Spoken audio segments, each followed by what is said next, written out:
नमस्कार, स्वागत है आप सभी का हिमाचल दस्तक टीवी में। मैं शकील कुरैशी आपके साथ इस बुलेटिन में जुड़ा हूं। पेश है आज के प्रमुख समाचार।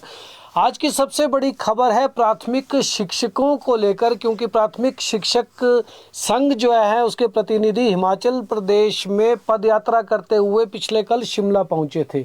हालांकि पिछले कल शिमला में उनकी बैठक जो सरकार के साथ हुई थी वो बैठक बेनतीजा रही, लेकिन आज अचानक से मुख्यमंत्री ठाकुर सुखविंदर सिंह सुक्खू उन शिक्षक कर्मचारियों के बीच में, उनके आंदोलन के बीच में पहुंच गए जहां चौड़ा मैदान में ये लोग जुटे थे और वहां पर मुख्यमंत्री ने बड़ी घोषणाएं की। मुख्यमंत्री ठाकुर सुखविंदर सिंह सुक्खू ने प्राथमिक शिक्षकों को आश्वस्त किया है कि राज्य सरकार शिक्षक दिवस से पहले नई कॉम्प्लेक्स प्रणाली पर उचित निर्णय लेगी। उन्होंने कहा कि सरकार इस व्यवस्था की सहानुभूतिपूर्वक समीक्षा करेगी और ये तय करेगी कि इसमें सुधार की आवश्यकता है या इसे पूरी तरह से वापस लिया जाए। आज शिमला के चौड़ा मैदान में आयोजित प्राथमिक शिक्षक संघ की आम सभा को संबोधित करते हुए मुख्यमंत्री ने कहा कि सरकार और शिक्षक संघ के बीच होने वाली आगामी बैठक में इस विषय पर निष्पक्ष एवं सहानुभूतिपूर्वक निर्णय लिया जाएगा। मुख्यमंत्री ने यह भी घोषणा की कि प्राथमिक शिक्षकों के विरुद्ध की गई निलंबन की कार्रवाई, विभागीय जांच और उनके खिलाफ दर्ज एफआईआर को वापस लिया जाएगा। उन्होंने आश्वासन दिया कि मुख्य अध्यापकों, केंद्र मुख्य अध्यापकों तथा खंड प्राथमिक शिक्षा अधिकारियों के अधिकारों को उनकी शक्तियों में जो है वो कमी नहीं की जाएगी। साथ ही प्राथमिक विद्यालयों में खेल गतिविधियों को भी पुनः शुरू किया जाएगा। मुख्यमंत्री ने घोषणा की कि जेबीटी शिक्षकों को टीजीटी पदों पर पदोन्नति प्रदान की जाएगी। इन घोषणाओं पर प्राथमिक शिक्षकों ने खुशी जताई और चौड़ा मैदान में आने पर मुख्यमंत्री का गर्मजोशी से स्वागत भी किया।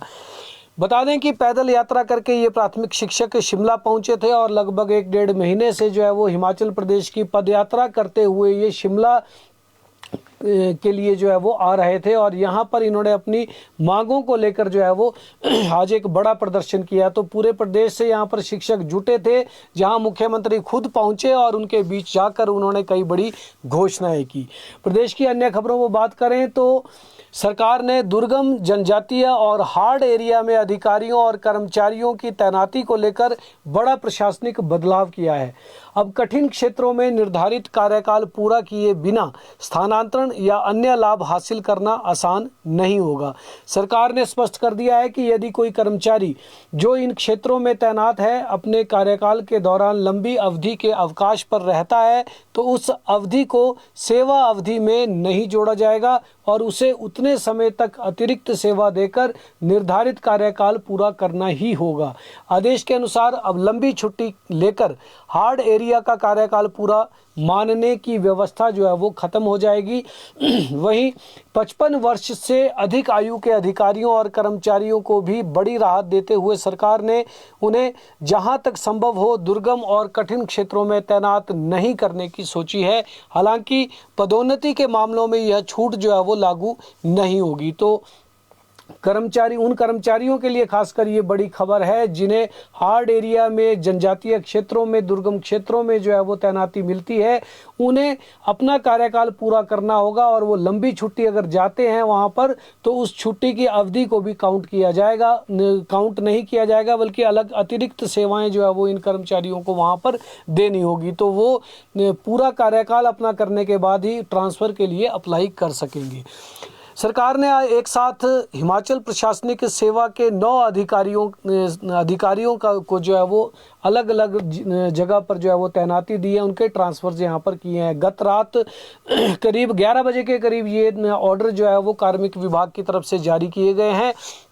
इन आदेशों में चौपाल के एसडीएम हेमचंद वर्मा को कुपवी, हमीरपुर के एसडीएम संजीत सिंह को AC to DC Hamirpur, Shimla ग्रामीण के एसडीएम मंजीत शर्मा को एसी टू डीसी शिमला, क्षेत्रीय परिवहन अधिकारी हमीरपुर राजीव ठाकुर को नगर निगम हमीरपुर के संयुक्त आयुक्त का अतिरिक्त प्रभार दिया गया है।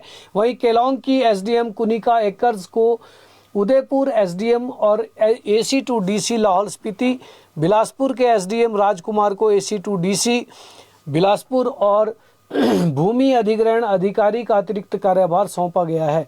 इसके अलावा राज्य सरकार ने जुब्बल के एसडीएम गुरमीत ग्यालछेन नेगी को कोटखाई का एसडीएम लगाया है। शिलाई के एसडीएम जसपाल को कफोटा का एसडीएम, जबकि सोलन के सहायक सेटलमेंट अधिकारी नरेंद्र कुमार को अर्की के सहायक सेटलमेंट अधिकारी का अतिरिक्त दायित्व दिया गया है। शिमला में अभी एसडीएम ग्रामीण को जो है यहाँ पर तब्दील किया गया है, लेकिन किसी नए अधिकारी के आदेश यहाँ पर नहीं किए गए हैं।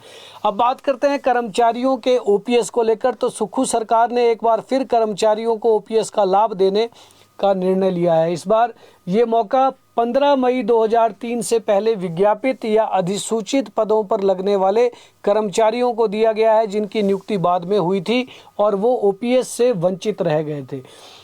सरकार के वित्त विभाग ने ऐसे कर्मचारियों को एकमुश्त ओपीएस देने का निर्णय लिया है। ये आदेश सभी विभागों में लागू होंगे। यह कर्मचारी अपना विकल्प 31 अक्टूबर तक दे सकेंगे। तो 15 मई 2003 से पहले जो कर्मचारी जिनके लिए पद विज्ञापित हुए थे लेकिन नियुक्ति उनकी 2003 के बाद हुई, उन्हें भी सरकार जो है वो ओपीएस के दायरे में लाने जा रही है। तो ऐसे कई कर्मचारियों को जो है वो बड़ा फायदा राज्य सरकार की तरफ से दिया जाएगा।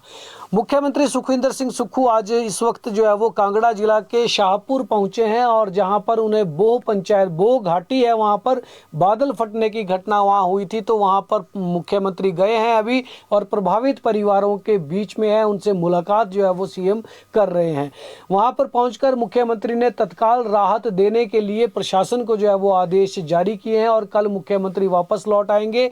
लेकिन आज उनका रात्रि ठहराव जो है वो धर्मशाला में रहेगा। धर्मशाला के नेताओं से, कार्यकर्ताओं से वो मिलेंगे और वहां के विकास कार्यों को भी जानेंगे। जिससे पहले बोह घाटी में बादल फटने की घटना अभी 1-2 दिन पहले हुई थी, वहां के प्रभावितों से मुख्यमंत्री इस वक्त मिल रहे हैं। कुछ राजनीतिक खबरों की बात करें तो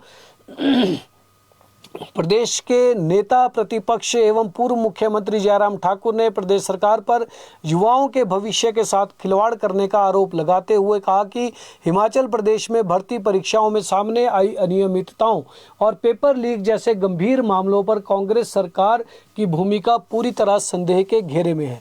उन्होंने कहा कि प्रदेश सरकार दोषियों पर कार्रवाई करने के बजाय उन्हें संरक्षण देने का कार्य कर रही है और इसी कारण प्रदेश के लाखों युवाओं का सरकार से विश्वास उठता जा रहा है। जयराम ठाकुर रविवार को शिमला के जाखू वार्ड में आयोजित प्रधानमंत्री नरेंद्र मोदी के रेडियो कार्यक्रम मन की बात के सामूहिक श्रवण कार्यक्रम में एवं एक पेड़ मां के नाम अभियान में भाग लेने के उपरांत पत्रकारों से बातचीत कर रहे थे। कांग्रेस द्वारा पिछले कल निकाले गए कैंडल मार्च पर प्रतिक्रिया देते हुए उन्होंने कहा कि यह पूरी तरह राजनीतिक अवसरवाद का उदाहरण है। आपको बता दें, पिछले कल मुख्यमंत्री सुखविंदर सिंह सुक्खू ने राजनीतिक दलों का आह्वान किया था और उनके साथ कुछ राजनीतिक दल आए भी थे, जिसमें सीपीएम था, सीटू था, आपका आम आदमी पार्टी थे।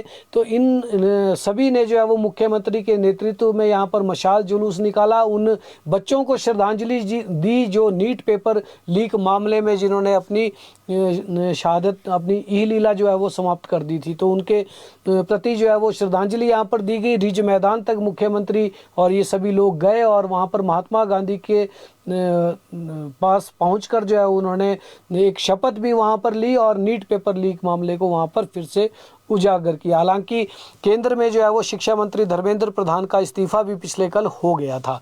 वहीं जयराम ठाकुर ने जो आरोप आज लगाए उस पर कांग्रेस के अध्यक्ष विनय कुमार ने जयराम ठाकुर पर पलटवार करते हुए कहा कि असल में भारतीय जनता पार्टी छात्र आंदोलन के बाद बैकफुट पर खड़ी हो गई है और जयराम ठाकुर केंद्र में अपनी सरकार के बचाव का असफल प्रयास कर रहे हैं। उन्होंने कहा कि हिमाचल प्रदेश में पूर्व भाजपा सरकार के समय हमीरपुर कर्मचारी चयन बोर्ड में भर्ती माफिया चल रहा था, जहां खुले तौर पर पेपर बेचे गए। प्रदेश में कांग्रेस सरकार ने सत्ता में आते ही इसकी जांच के बाद हमीरपुर कर्मचारी चयन बोर्ड को भंग कर इसे भर्ती माफिया से मुक्त करवाया, अपराधियों को जेल भेजा गया। तो वार और पलटवार की राजनीति आज दोनों तरफ से आज भी जारी रही है। अन्य खबरों पर गौर करें तो प्रदेश उच्च न्यायालय ने विभिन्न कॉलेजों में बीएड की काउंसलिंग पर रोक लगाने से इनकार कर दिया है। सभी बीएड कॉलेजों में एक समान काउंसलिंग करने की मांग वाली याचिका पर सुनवाई करते हुए अदालत ने कहा है कि एचपीयू हिमाचल प्रदेश यूनिवर्सिटी में 18 जुलाई से काउंसलिंग शुरू हो गई है, इसलिए इस चरण में रोक लगाना उचित नहीं रहेगा। न्यायाधीश ज्योत्सना रिवाल दुआ की अदालत ने ये आदेश जारी किए हैं। वहीं प्रदेश के चंबा जिला में आज मिंजर मेले का आगाज हो गया। राज्यपाल कविंद्र गुप्ता ने आज चंबा के ऐतिहासिक अंतर्राष्ट्रीय मिंजर मेले का शुभारंभ किया। उन्होंने इस अवसर पर चंबा और हिमाचल प्रदेश की जनता को शुभकामनाएं देते हुए कहा कि सदियों पुराना यह मेला प्रदेश की समृद्ध सांस्कृतिक विरासत, सांप्रदायिक सौहार्द और जीवंत लोक परंपराओं का प्रतीक है। राज्यपाल ने ऐतिहासिक चौगान में जनसमूह को संबोधित करते हुए कहा कि हिमाचल प्रदेश ने अपनी समृद्ध परंपराओं, लोक कलाओं, मेलों और त्योहारों को पीढ़ी दर पीढ़ी संजोकर रखा है। किन्नर कैलाश यात्रा शुरू हो रही है। किन्नौर जिला में किन्नर कैलाश यात्रा 30 जुलाई से शुरू हो जाएगी। ये यात्रा 10 अगस्त तक चलेगी। हर दिन 375 श्रद्धालुओं को यात्रा पर जाने की अनुमति रहेगी। बिना पंजीकरण किसी को भी बेस कैंप से आगे जाने नहीं दिया जाएगा। कुछ स्थानों पर भूस्खलन के चलते 28 जून को इस यात्रा को रोक दिया गया था, जिसे अब दोबारा से शुरू किया जा रहा है और ये 10 अगस्त तक यात्रा चलेगी। दोबारा से श्रद्धालु किन्नर कैलाश के दर्शन के लिए जो है वो जा सकेंगे। आज देश भर के 7 प्रदेश में भी कारगिल विजय दिवस मनाया गया।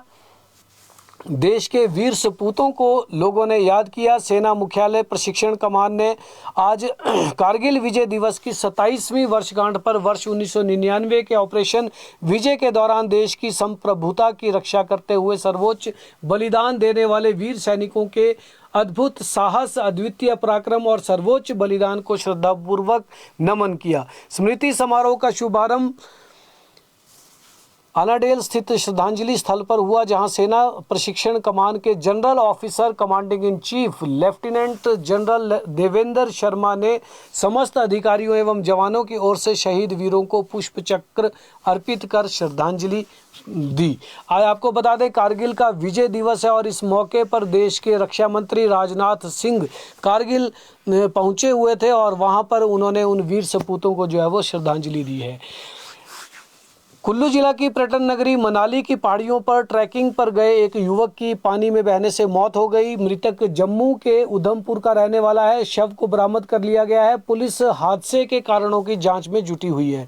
मनाली पुलिस से मिली जानकारी के अनुसार बीती दोपहर के समय 10 ट्रैकर्स का एक दल शनाग एवं मझाज क्षेत्र से ऊपर पहाड़ी की ओर ट्रैकिंग के लिए गया था।